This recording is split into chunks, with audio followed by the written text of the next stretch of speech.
Is the Taliban takeover of Afghanistan now inevitable? No, it is not.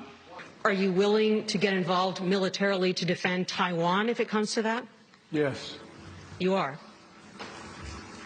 That's the commitment we made. Ukraine will never be a victory for Russia. For God's sake, this man cannot remain in power. Well, a former Obama official is suggesting that the White House needs a reset in light of President Biden's gaffes.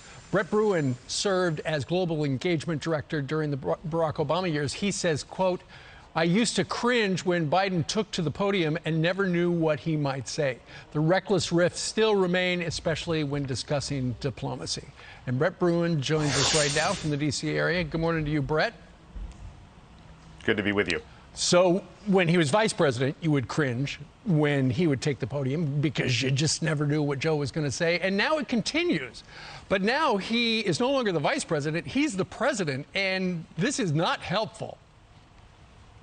No, the weight of his words matters so much more. And he's just been careless with some of these comments. And, the point that I make in the op-ed is his team knows that he has this tendency.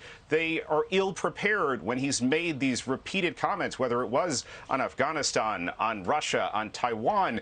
We have got to shake up that team, not just because of the gaffes that Biden's continued to make and the lack of preparedness that they've had in response to them, but just the summit this week in L.A. and how disastrous this is for our diplomacy. The fact that we almost lost a strong relationship with France over a lack of coordination on the submarine deal with Australia. I mean, these are just basic, fundamental elements of diplomacy 101.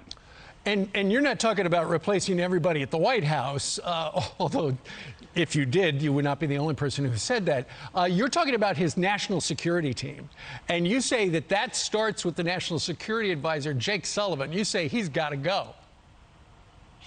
I do, and I said that last summer after the reckless retreat from Afghanistan, but I think it's got to go beyond Jake, because there is a real process problem here, and you see it playing out time and time again. And, in response to that op-ed last summer in USA Today, the White House obviously trained their fire on me, on the work that I've been doing, just trying to be a credible voice on some of these issues.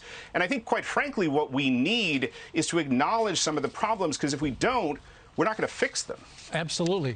And since your op-ed, the most recent one, was published in USA Today, I understand you've been hearing from a lot of people around the world talking about it. Interestingly, current ambassadors serving overseas, as well as former ambassadors, have reached out, have thanked me for voicing some of these concerns, because traditionally, the national security circles here in Washington are a pretty tight-knit group. And that's the problem, is that Biden's national security team is cut from the same cloth. There's nobody in the Situation Room saying, our assumptions need to be challenged on this, because if not, we're going to continue to drive into these diplomatic ditches. All right, Brett Bruen, who is part of the Obama-Biden team back in the day. Brett, thank you very much for joining us today. Good luck. You bet.